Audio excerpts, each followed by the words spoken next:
우리는 신앙생활을 하면 당연히 기대가 있지요. 내가 이렇게 믿음 생활을 잘하면 하나님께서 은혜도 주시고 복도 주시리라, 이런 기대가 있습니다. 특별히 간증을 들으면 그런 기대가 더 강해지지요.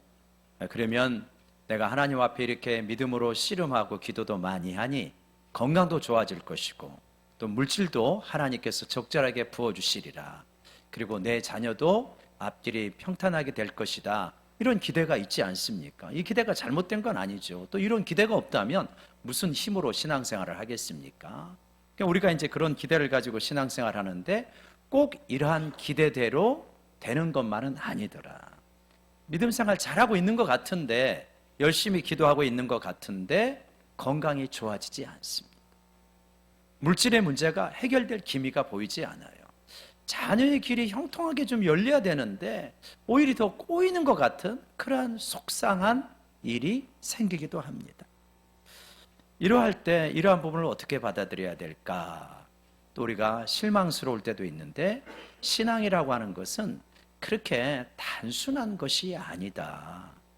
그냥 내가 신앙생활을 한다고 해서 평탄대로를 달려가는 게 아니라, 신앙생활에도 이렇게 또 등락이 있고 또 어려운 일이 있는가 하면 또 평탄한 일이 있고, 햇빛이 잘 화사하게 따뜻하게 비치는 날이 있는가 하면 또 폭풍우가 몰아치는 날도 있는 것이 신앙생활이구나, 이런 것을 우리가 점점 깨닫게 되어지죠.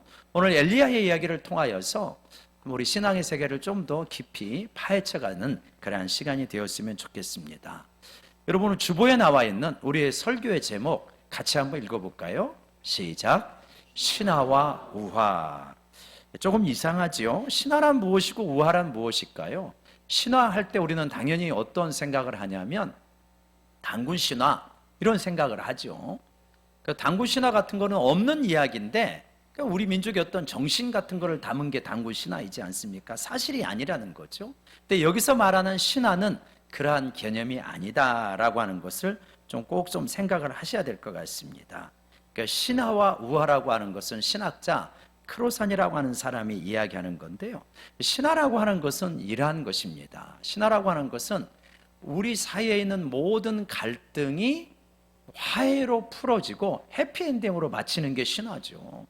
예를 들어서 심청전, 그렇잖아요. 갈등이 풀어지잖아요. 신데렐라 이야기, 영화 명량, 이런 거 다 일종의 신화적인 것입니다. 그러니까 없는 이야기가라고 하는 의미가 아니라 갈등이 풀어지고 해피엔딩으로 끝나고 그리고 우리에게 희망을 주는 그런 게 신화인 거죠. 그래서 여러분, 대표적으로 영화 미녀와 야수 있죠. 그러니까 미녀와 야수를 이제 내용은 대략 아시지 않습니까? 미녀와 야수를 보면 이 평범한 아름다운 딸에게, 이 착한 딸에게 아버지가 있는데, 아버지가 이제 장사를 하러 나갑니다. 그래서 딸에게 물어봐요. 얘야, 아빠가 장사하고 오면서 뭘 가져다 줄까? 아버지, 많은 건 필요 없어요. 장미 한 송이만 갖다 주세요. 근데 이제 장사를 갔다가 길을 잃어가지고 야수가 살고 있는 성을 방문을 하게 됩니다. 하룻밤 묵고 나가려고 하는데 예쁜 장미가 있는 거예요. 그리고 훔쳐가지고 나오게 되어지는데 야수에게 그만 들키고 맙니다. 내 거를 감히 훔치다니. 그래가지고 빠져나올 수 있는 감옥에 가둬놓아요. 이 이야기를 들은 착한 딸이, 이때 착한 딸은 예뻐야 됩니다. 영화는 그렇게 돼 있어요. 그래서 이 착한 딸이, 예쁜 딸이 이 얘기를 듣고 아버지를 구하러 갑니다. 그러면서 장미를 원했던 것은 나니까 우리 아버지를 풀어주고 나를 가둬라, 실갱이를 하다가 한 번밖에 안 열리는 감옥문에 자기가 들어가고 아버지를 이제 내보내게 되어지죠. 이제 그래가지고 감옥에 있게 되어지고 이제 야수가 살고 있는 성에 갇히게 되어지는데, 그 야수는 사실은 마법에 걸려가지고 야수가 된 거였잖아요. 근데 이 야수가 이 마법이 풀리려면 어떻게 되냐면 진정한 사랑을 해야 마법이 풀리게 되어집니다. 근데 괴물같이 되었거든요. 야수같이 되었어. 그러니까 진정한 사랑을 할 수 없으니까 마법이 풀릴 기미가 없는 거예요. 근데 여기에 갇히게 되는 미녀는 미녀일 뿐 아니라 또 착한 심성을 가지고 있습니다. 그래가지고 서로 갈등도 하고 싸우기도 하고, 그러다가 정말 외모는 이 야수와 같았지만 속에 따뜻한 마음이 있다는 것을 미녀가 알고 이 야수가 위기에 처해 가지고 죽게 되었을 때 이 야수를 끌어안고 I love you 하게 되어집니다. 그때 펑 하고 구름 같은 것이 나타나면서 마법이 풀리고, 그리고 나서 이 야수가 원래의 멋있는 왕자로 돌아오게 되었다. 그리고 이제 행복하게 살게 되었다. 이게 미녀와 야수 이야기입니다. 그렇죠? 이게 뭐예요? 이게 뭐라는 거예요? 이게 신화라는 거예요. 모든 이야기에는 이러한 신화적인 요소가 있다는 것입니다. 이런 신화는 우리에게 뭘 주냐? 꿈을 가져다 줍니다.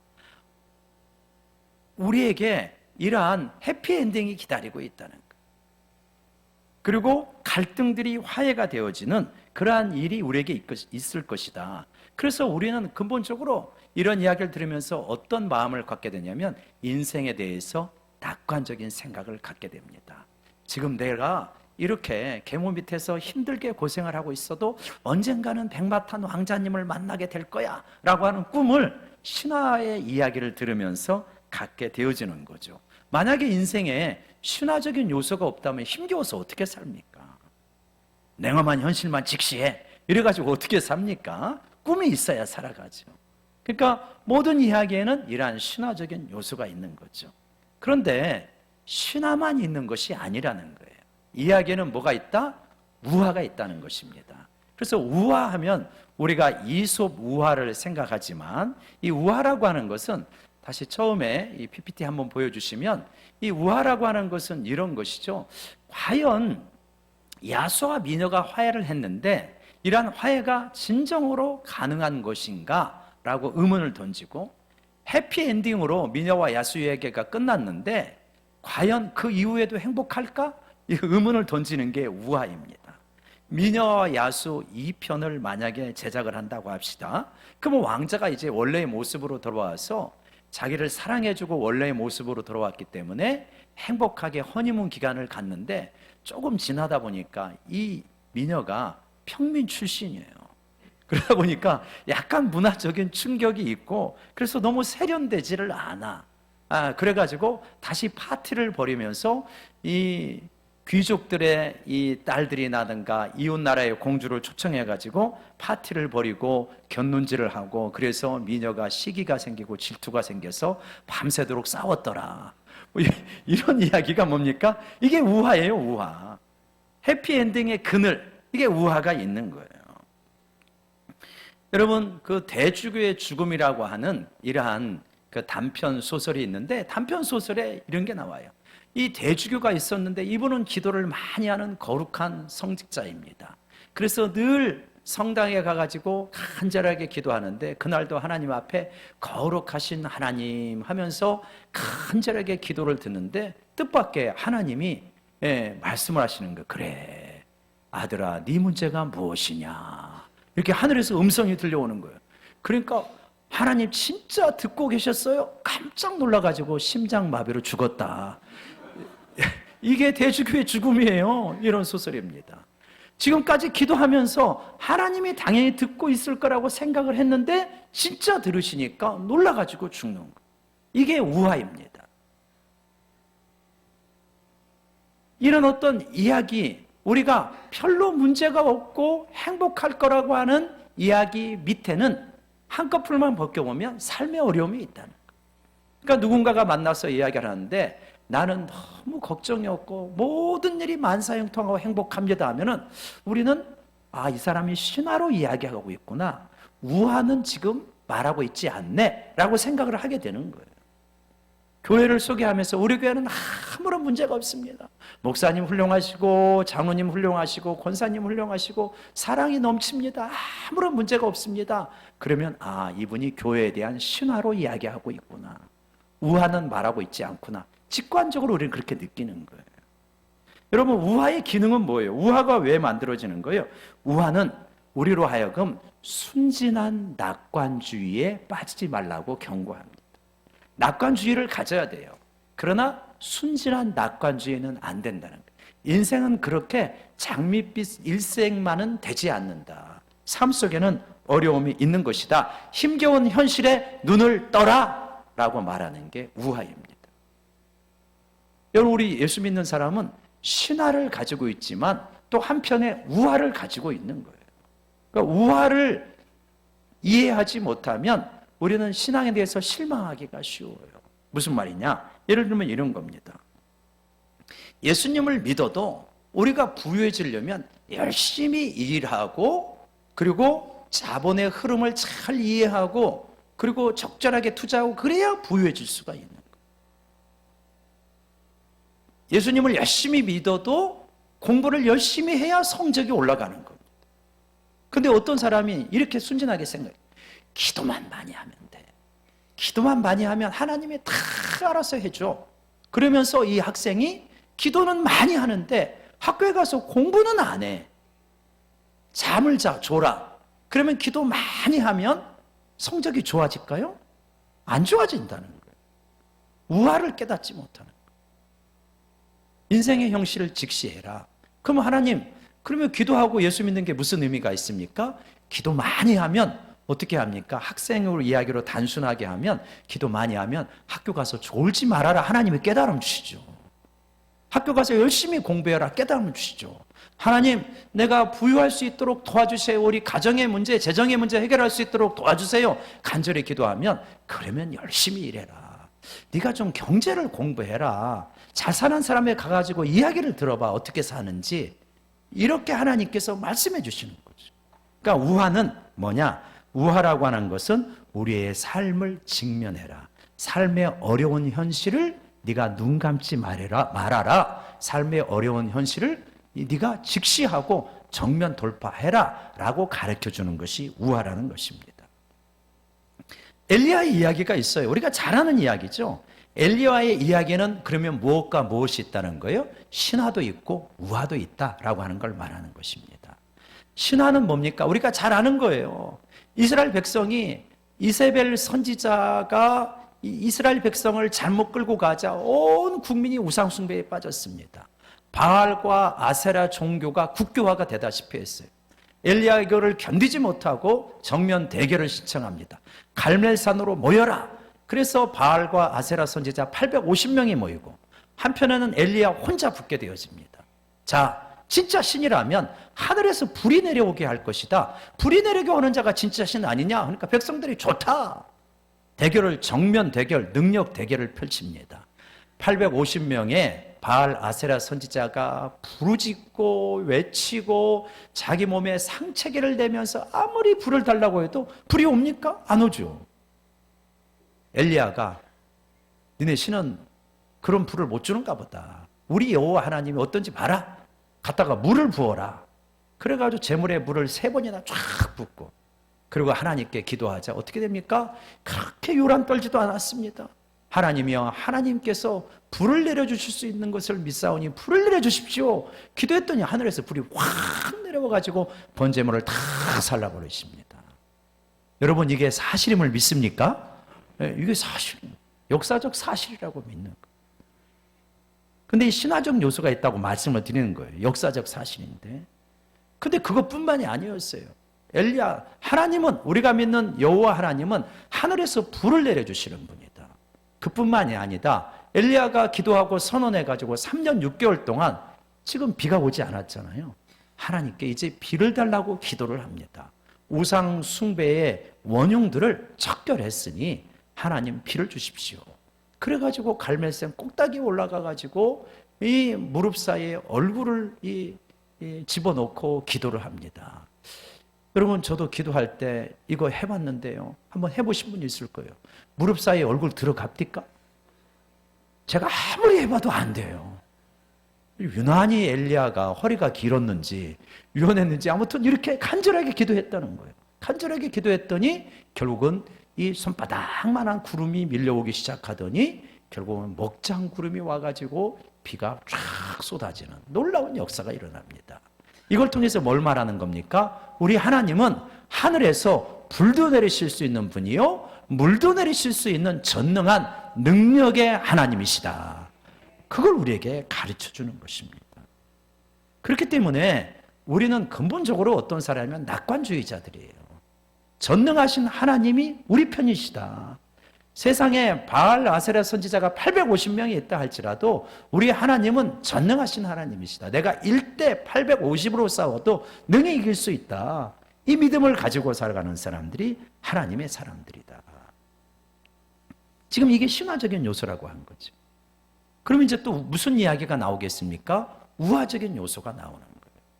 근데 이때 누가 등장하냐면 아합의 왕비, 이방 땅에서 이 우상 숭배를 가져와서 국교화로 만든 것 같은 이 이세벨이라는 악녀가 등장을 합니다.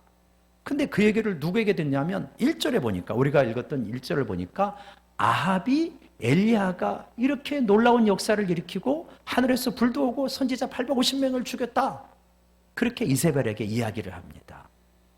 그러니까 이세벨이 어떤 생각이 들었을 거예요? 이세벨이 두려운 생각이 들었을 거예요. 아니, 내가 아무리 바알과 아세라 이 선지자들을 등용을 하고 바알과 아세라를 믿는다고 하지만 하늘에서 불 내려온다는 소리는 들어보지를 못했어요. 근데 이스라엘의 여호와 하나님은 하늘에서 불을 내려오구나. 엘리야는 진짜 능력의 사람이구나. 그리고 백성들의 민심은 엘리야를 향하고 있구나. 이런 것들을 못 느끼겠습니까? 당연히 느끼죠. 그런데 이거 그러면 어떻게 해야 될까? 이 정치적인 술수가 뛰어난 이 이세벨은 협박을 하기 시작합니다. 내일 이맘때쯤은 네가 죽인 850명과 같이 똑같이 네가 될 것이다. 이렇게 위협을 하는 거죠. 마귀는요, 절대 그냥 넘어가는 법이 없습니다. 우리가 영적인 큰 승리를 거두게 되어졌을 때 바로 두려운 생각을 줘요. 이렇게 위협을 하니까 이 이세벨이 이렇게 위협을 한 거거든요. 근데 백성들의 마음은 지금 엘리야를 향하고 있어요. 그런데도 엘리야가 어떻게 됩니까? 한번 3절 다시 한번 읽어볼까요? 열왕기상 19장 3절 다시 한번 읽어보면 시작. 그가 이 형편을 보고 일어나 자기의 생명을 위해 도망하여 유다에 속한 부엘세바에 이르러 자기의 사안을 그곳에 머물게 하고, 엘리야가요 형편을 살피기 시작합니다. 아니 850대 1로 대결할 때는 형편 안 봤어요. 누구 봤습니까? 하나님만 봤거든요. 근데 이세벨이 협박하니까 형편을 살피기 시작하는, 내 곁에 군사가 얼마나 있지? 엘리야가 얼마나 동원할 건지? 아니 이세벨이 얼마나 군사를 동원할까? 자꾸 형편을 자꾸 살피기 시작하는, 그러자 두려운 생각이 확실히 밀려오기 시작합니다. 그래서 어떻게 합니까? 850대 1로 대결할 때는 자기의 생명을 초계같이 내놓고 대결을 한 거예요. 그러잖아요. 자기 생명 귀하게 여기지 않았습니다. 근데 이때는 뭡니까? 자기의 생명을 위해서 도망치기 시작하는 거예요. 참 이게 인생입니다. 그렇게 엄청난 승리를 거두고도 바로 낙심에 빠질 수 있고 도망칠 수 있는 게 인생이다. 신화 바로 밑에 우화가 있다는 거예요. 신화 한꺼풀만 벗겨보면 우화가 나온다는 것입니다. 그래가지고 도망치고 나서 어떻게 합니까? 이 광야로 내려가죠. 바란 광야로 내려가는데 한 6일 내지 7일 정도, 한 140마일 정도 달려갑니다. 그래가지고 달려가가지고 거기서 그 하나님 앞에 그동안 기도했던 거를 하나님 앞에 다 토로하면서 뭐라고 합니까? 여호와여 넉넉하오니 지금 내 생명을 거두어 주옵소서. 나는 내 조상들보다 낫지 못합니다.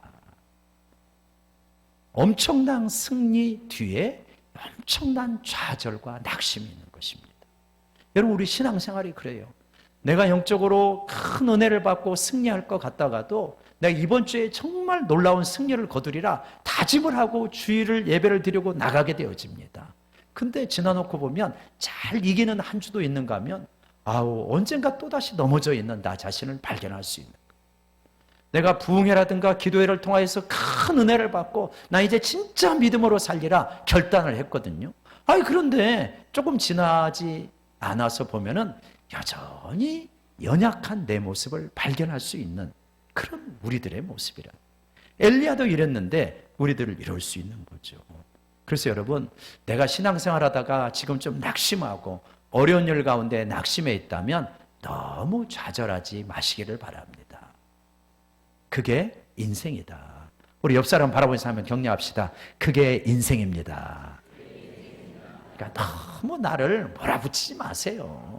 신앙적으로 잘 살아가도 넘어질 수 있는 게 인생이다. 합리화하라는 게 아니라 그런데 그렇게 넘어질 수 있는 게 인생인데, 그랬을 때 중요한 게 있는데 뭐냐면 엘리야가 보여준 강점인데요. 하나님 앞에서 씨름한다는 거예요. 하나님 정말 살기 힘들어요. 그래도 누구 앞에서? 하나님 도망가는 게 아니라 하나님 앞에서 탄식하는 거예요. 하나님 정말 힘들어요. 이제 내가 할 만큼 했잖아요. 나 좀 데려가세요. 이게 엘리야의 기도이잖아요. 그러니까 우리가 넘어져도 중요한 게 있는데, 넘어져도 누구 앞에서 넘어져라? 하나님 앞에서 넘어져라. 탄식해도, 심지어는 엘리야는 우울증과 자살 충동에 시달렸잖아요. 하나님 앞에서 자기 마음을 토로하는 거예요. 그러자 하나님께서 엘리야를 회복시키기 시작하는데요. 이 회복시키는 게 한 세 가지 나오는데 한번 볼까요? 우리 5절 말씀 한번 같이 읽어봅시다. 시작. 로뎀 나무 아래에 누워 자더니 천사가 그를 얼루만지며 그에게 이르되 일어나서 먹으라 하는지라. 천사가 어떻게 했다고요? 한번 따라보세요. 어루만지며. 천사가 뭐 하는 겁니까? 위로해 주는 거예요. 7절에도 그러죠. 또다시 와서 어루만지며 안아주는 거예요. 낙심하고 힘든 사람에게 필요한 것이 뭐다? 어루만짐이다. 낙심하고 좌절한 사람한테 너 정신 차려! 이렇게 하지 않았다는 거예요. 어루만집니다. 어루만짐. 하나님의 위로가 필요한 거예요. 우리는 하나님의 위로를 이렇게 천사가 와서 하기도 하지만 우리 곁에 있는 사람 천사를 통하여서 이런 어루만짐을 경험하기도 합니다. 그리고요, 또 뭐 하냐면 잘 먹이셔요. 그렇죠? 머리맡에 보니까 하나님이 친히 준비하신 숯불에 구운 떡과 한 병 물이 있더라. 그래서 이걸 먹는 거예요. 여러분, 우리가요, 낙심하고 지치고 그러면 어떻게 해야 되냐면 잘 먹어야 합니다. 하나님이 준비한 거를 잘 먹어야 돼요. 여러분, 마음이 지금 힘이 없고 낙심한 분들은 오늘 예배 끝나고 혹은 이제 이번 주 중에 혼자서라도 스테이크를 가서 드시기를 바랍니다. 비싼 스테이크를 좀 사서 내가 지금 낙심해 있어서 나를 좀 위로해야 돼. 아니면 내가 회를 좋아하면 회를 먹든지. 이게 뭐 하는 거예요? 내가 하나님 앞에 위로를 받는 거예요. 이게 필요해요. 너무 돈 아까워가지고 돈은 안 쓰면서 마음이 인생은 왜 이렇게 힘든 거냐, 그렇게 하지 말고 과감하게 쓰면서 그러면서 내 자신을 위로하는 거예요. 참 놀라워요. 머리맡에 숯불에 구운 떡과 물을 주어서 먹고 마시라는 거예요. 이거 먹고 마셔가지고요 40일 동안 걸어갑니다. 엘리야가. 그러니까 육체적으로 먹고 마시고 어루만짐을 통하여서 정서적인 위로를 주십니다. 여러분, 우리가 11월 1일부터 21일 동안 다니엘 기도회에 있는데 이때 영적인 만찬이 우리 가운데 펼쳐지는 줄로 기대하시기 바랍니다. 내가 이때 영적인 만찬을 먹어야 되겠구나. 하나님의 음식을 먹고 마셔야 되겠구나. 그래서 새 힘을 얻어야 되는 거예요. 그 새 힘을 얻으면 40일을 걷고 달려갈 수가 있는 것입니다. 우리는 은혜가 있어야 걸어갈 수가 있거든요. 그리고 나서 하나님께서 묻죠. 나중에 9절 이하에 보면 내가 어찌하여 여기 있느냐 2번이나 물으셔요. 하나님께서. 여기서는 계속 쌍으로 나와요. 어루만지고 먹고 마시고도 2번, 내가 어찌하여 있느냐 2번 주시고, 사명자도 2겹으로 주시고 계속 이런 식으로 하셔요. 내가 어찌하여 여기 있느냐. 그러니까 네가 왜 지금 방황하고 있느냐, 네가 왜 지금 낙심하고 있느냐, 네 속에 뭐가 있느냐, 하나님께서 대화를 하시는 거예요. 여러분, 낙심한 우리가 일어설 수 있는 것은 뭐냐? 하나님과의 사귐이에요. 하나님과의 대화예요. 그래서 하나님 앞에 내 마음을 토로하고 하나님의 음성을 듣게 되어질 때 그때 거기서 회복될 수가 있는 거거든요. 그러고 나서 하나님, 이렇게 대화를 걸어오시는 하나님 앞에, 하나님 아시지 않습니까? 다 바알과 아세라 쫓아가고 나 하나님 믿는 사람 나 하나밖에 안 남았습니다. 너무 힘듭니다. 이렇게 말을 하지 않습니까? 그러니까 하나님께서 강한 바람, 지진, 불 속에서 나타나셔가지고 사인을 주시기는 하지만 말씀은 어떻게 돼요? 세미한 음성으로 하십니다. 세미한 음성으로 들려주시면서 세 가지를 말씀하셔요. 뭐라고 그러냐면 하나님 나 혼자밖에 없어요. 아니다. 너 혼자밖에 없는 것 같지? 아니다. 바알에게 무릎을 꿇지 않은 7,000명을 내가 남겨두었다는 거예요. 여러분 나 혼자 믿음 생활하면서 너무 외로운 것 같습니까? 아니라는 거예요. 하나님 믿고 신실하게 살아가는 믿음의 사람들이 얼마든지 있다. 이게 7,000명의 수혜입니다. 또 뭐라 그래요? 너 혼자 너무 힘든 것 같지? 너는 네 사명의 구간 달려가. 그러고 나서 너의 뒤를 이어서 엘리사가 있어. 네 구간만 열심히 달려가면 돼. 너무 멀리 생각하지 말아라. 너는 내 앞에 피조물이니 네가 할 몫만 하면 된다. 이렇게 하면서 엘리사를 말해줍니다. 그리고 이 어려운 시국에 대해서 이거 어떻게 해? 이 북이스라엘을 어떻게 합니까? 저 아합, 이세벨 어떻게 심판합니까? 내가 어떻게 합니까? 그랬더니 걱정하지 말아라. 아람 왕 하사엘이 있고 하사엘이 다 치지 못한다면 에후가 칠 것이다. 두 사람에게 가서 기름을 부어라. 사명을 주십니다. 결국 나중에 이 아합과 이세벨 여기한테 결국은 심판을 당하고 멸망하게 되어지죠. 그래서 오므리 왕조가 끝나게 되어집니다. 여러분 그래서 엘리야가 이 사명을 받고 어떻게 되냐면 놀랍게 회복이 되어집니다. 엘리사 부르고요. 하사엘과 에후에 가가지고 기름을 붓고요. 그리고 사명을 감당하고 엘리야가 나 좀 죽여주십시오. 나 좀 데려가 주십시오 했더니 하나님께서 이 땅에서 죽음도 경험하지 않고 하늘로 직접 데리고 올라가십니다. 이 놀라운 역사를 일으키거든요. 아니 이 땅에서 죽음을 달라고 자기는 엘리야는 자기가 알고 있는 게 이 땅에 그냥 죽는 거였어요. 근데 하나님께서 죽음이 아니라 하늘로 다이렉트로 불러 올라가는 놀라운 역사를 만들어내시죠.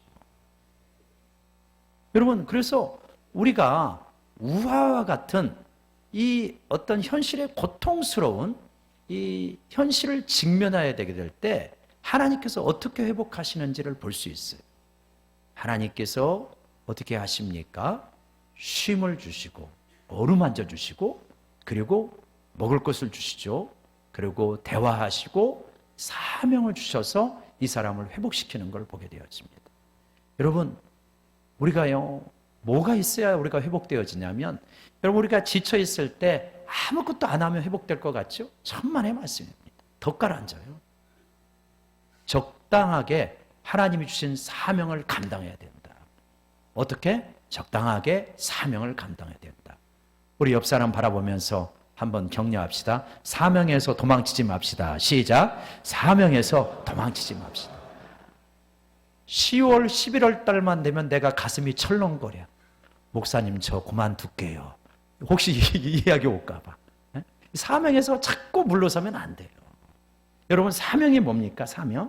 사명이 지난주에 우리 강유석 전도사님이 설교할 때 사명에 대해서 세 가지를 이야기했는데 아주 적절하다고 봤어요.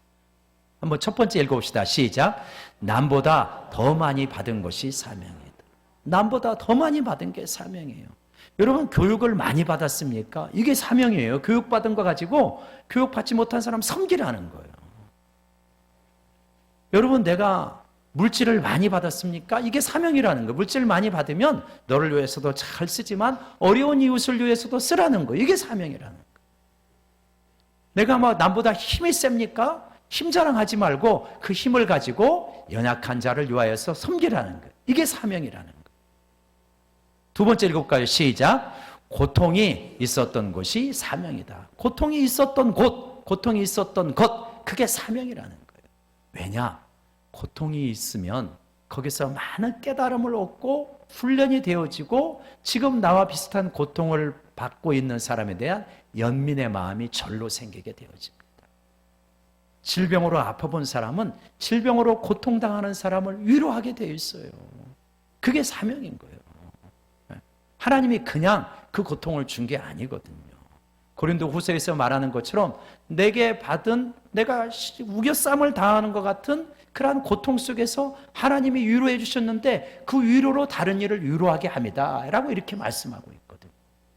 그래서 고통을 지금 받고 있잖아요. 고통을 받았잖아요. 이게 그냥 나만 위한 게 아니에요. 내가 여기서 잘 이겨내면 이 고통을 가지고 다른 이들을 적절하게 위로할 수 있게 되어지는 겁니다. 그래서 이게 사명이에요. 그래서 내가 어디에서 고통을 받았는가? 가난 때문에 고통을 받았으면 정말 어렵고 가난한 사람의 마음을 이해하게 됩니다. 그래서 오히려 나도 여유가 없지만 이분들을 잘 섬기는 분들이 많거든요. 세 번째로 한번 읽어봅시다. 시작. 내 눈에 잘 보이는 것이 사명이다. 내가 잘할 수 있는 것이 사명이다. 내 눈에 잘 보이는 거, 잘할 수 있는 거, 청소가 잘 보이면 청소가 사명이고, 교육이 잘 보이면 교육이 사명이고, 그리고 찬양이 잘 들리면 찬양이 사명이고, 다양한 거죠. 그래서 여러분, 우리가요, 이랬으면 좋겠어요.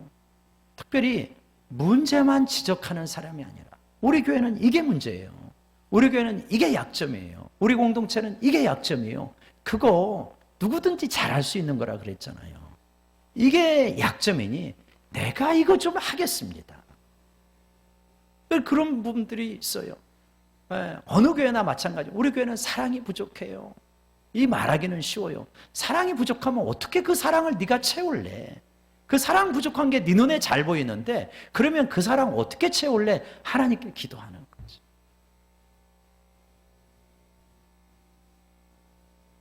이 사명을 감당하면서 엘리야가 놀랍게 회복이 되어지고 그러면서 어떻게 되어집니까? 마무리 사역을 잘하고 하늘로 올라가게 되어지는 거죠.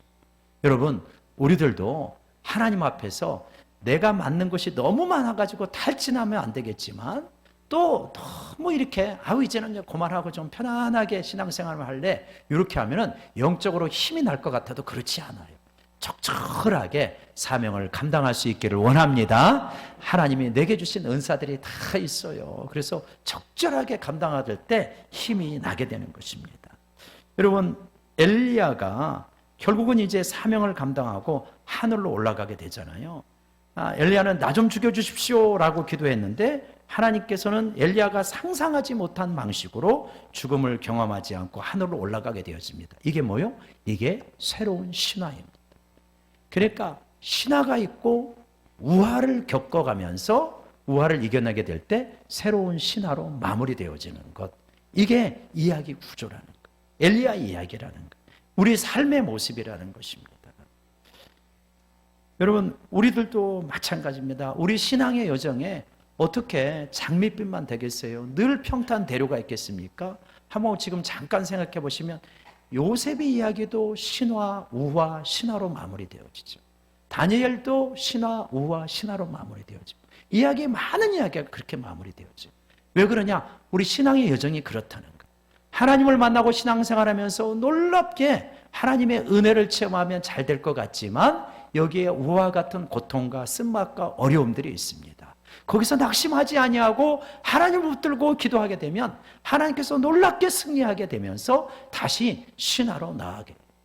우리 인생의 최종 결론은 뭐냐? 신화입니다. 우리 인생의 최종 결론은 뭐냐면 해피엔드예요. 하나님 앞입니다. 신앙생활을 하면서 하나님께서 놀라운 축복을 우리 가운데 주셨는데 이 인생의 과정 가운데 우화 같은 고통과 아픔과 질병과 가난과 실망과 상처가 있지만 그럼에도 불구하고 하나님 앞에 엎드려서 기도하고 씨름하고 탄식하면 결국 하나님께서 승리하게 해주십니다. 그래서 우리는 근원적으로는 뭐냐? 종국적으로는 우리는 낙관주의자가 될 수밖에 없다. 우리 인생은 뭐예요? Everything is going to be okay. 모든 것은 다 잘 될 거다.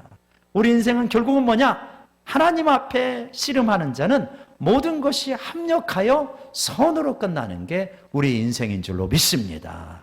그래서 이러한 인생을 힘있게 살아가면서 지금 우화의 고통스러운 현실 속에 있다 할지라도 삶의 어려운 면이 있다 할지라도 이거를 잘 이겨내면서 결국은 해피엔딩을 만들어가는 하나님의 보좌 앞에 나아가는 우리 모두가 되시기를 주의 이름으로 축원합니다. 기도하겠습니다.